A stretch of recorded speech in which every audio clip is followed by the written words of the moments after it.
Alright, ladies and gentlemen, once you have just picked your image and put it on your desktop, you are now going to open up Chrome and go to IPiccy.com, which the website is right there.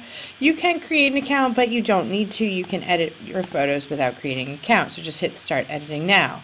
That will make the program load. Once the program loads, you are going to upload your picture, which should be on your desktop, so it's easy to find. So, upload picture.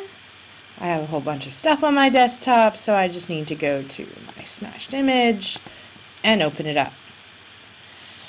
As that loads, all of my toolbar is over here. You're going to scroll down until you get to the color section. Wait, where is it? Okay, so you're going to go to Hue and Saturation, which is under Basic. Hue and Saturation. What we're going to do is completely desaturate the image. So we're going to take that saturation and pull it out, which pulls all the color out so it makes our picture black and white. And then click Apply. Alright, once our picture is black and white, we are then going to crop it. So you're going to click on Crop Picture. And you want it to say constraints. We need this to be a square. That means that once you constrain it to be a square, I can drag these corners and it will stay a square. It's not going to edit my image.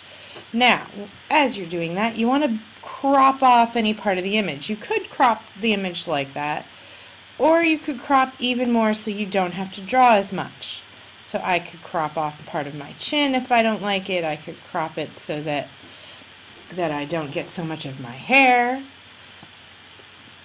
Maybe I want to make it a little bigger or a little smaller. So you need to create that square and play with your image. It doesn't matter if your image is straight or if it's turned the other way. That is perfectly okay.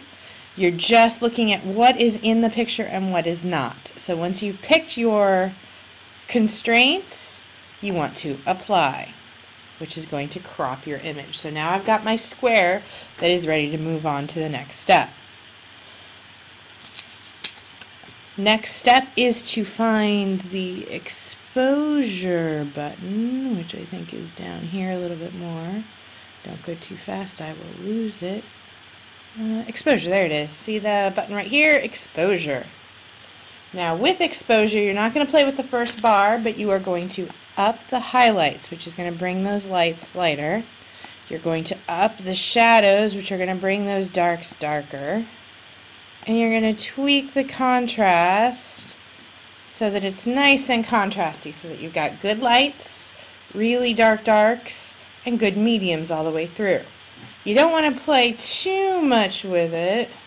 Like, you don't want to get rid of everything, or you don't want to make it too dark. So you kind of got to play with these bars and levels until you get a nice contrasty image where you still get those lights, mediums, and darks, because those are going to be important next round. But that you have enough contrast that it's still interesting. So see the difference between that? When I have it over here, it's very gray.